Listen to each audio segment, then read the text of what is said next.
Assalamualaikum warahmatullahi wabarakatuh. Perkenalkan, saya Nur Anissa dari program studi ekonomi syariah. Nah, kali ini saya akan membahas sedikit terkait dengan materi pengupahan. Nah, yuk langsung simak pembahasannya.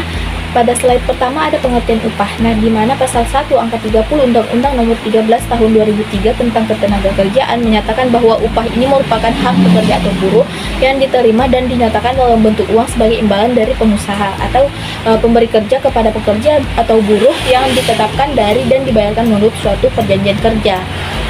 Kemudian sistem pengupahan di Indonesia ini pada umumnya didasarkan pada 3 fungsi, yaitu yang pertama dapat menjamin kehidupan yang layak bagi pekerja dan keluarganya, yang kedua mencerminkan imbalan atas hasil kerja seseorang, dan kemudian yang ketiga dapat menyediakan insentif untuk mendorong peningkatan produktivitas kerja. Nah, slide kedua itu ada jenis upah. Nah, di mana jenis upah ini dikelompokkan menjadi 3. Yang pertama, upah tetap, di mana pengusaha dibayarkan oleh pengusaha kepada pekerja atau buruh secara tetap atau disebut dengan gaji. Nah, kemudian yang kedua, upah tidak tetap, yaitu dibayarkan oleh pengusaha kepada pekerja buruh secara tidak tetap. Dan yang ketiga ada upah harian, di mana dibayarkan oleh pengusaha kepada pekerja atau buruh secara perhitungan hari atas kehadiran mereka.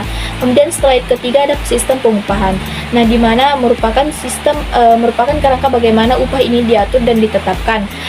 Sistem pengupahan di Indonesia ini umumnya didasarkan pada 3 fungsi, yaitu yang pertama mencerminkan imbalan atas hasil kerja seseorang, yang kedua mencerminkan kehidupan yang layak bagi tenaga kerja dan keluarganya, dan yang ketiga menyediakan uang insentif untuk mendorong peningkatan produktivitas kerja.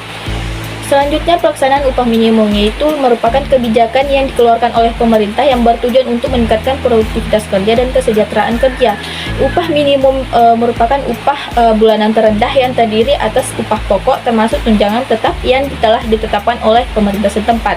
Materi selanjutnya terkait dengan faktor-faktor yang mempengaruhi penetapan upah. Nah, ada beberapa faktor yang dapat mempengaruhinya. Yang pertama, indeks harga konsumen, yaitu ukuran biaya keseluruhan barang dan jasa yang dibeli oleh konsumen, mengukur perubahan-perubahan pada biaya hidup dan berapa banyak penghasilan yang harus dinaikkan guna memelihara standar hidup yang konstan.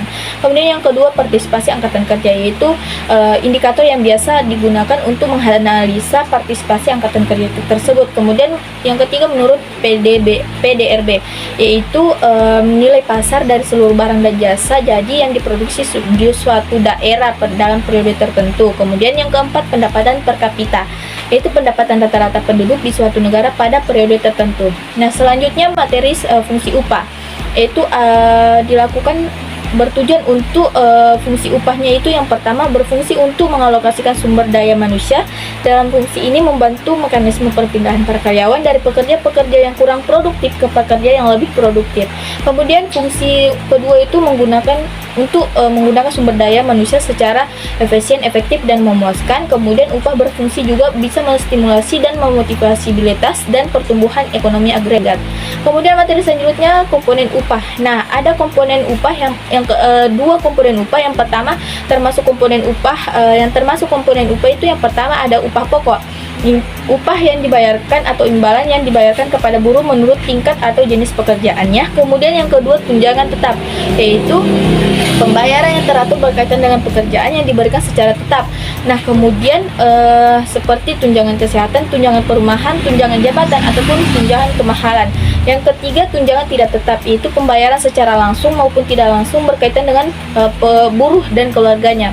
Nah, adapun yang tidak termasuk komponen upah, yaitu yang pertama ada fasilitas, yaitu kenikmatan dalam bentuk nyata karena hal yang bersifat khusus atau karena meningkatkan kesejahteraan buruh. Kemudian dua, bonus, yaitu pembayaran yang diterima buruh dari hasil keuntungan perusahaan atau karena buruh berprestasi melebihi target produksi. Kemudian yang ketiga adanya tunjangan hari raya dan pembagian keuntungan lainnya. Nah, sekiranya itulah materi yang dapat saya sampaikan, kurang lebihnya mohon dimaafkan. Saya akhiri dengan kata Assalamualaikum warahmatullahi wabarakatuh.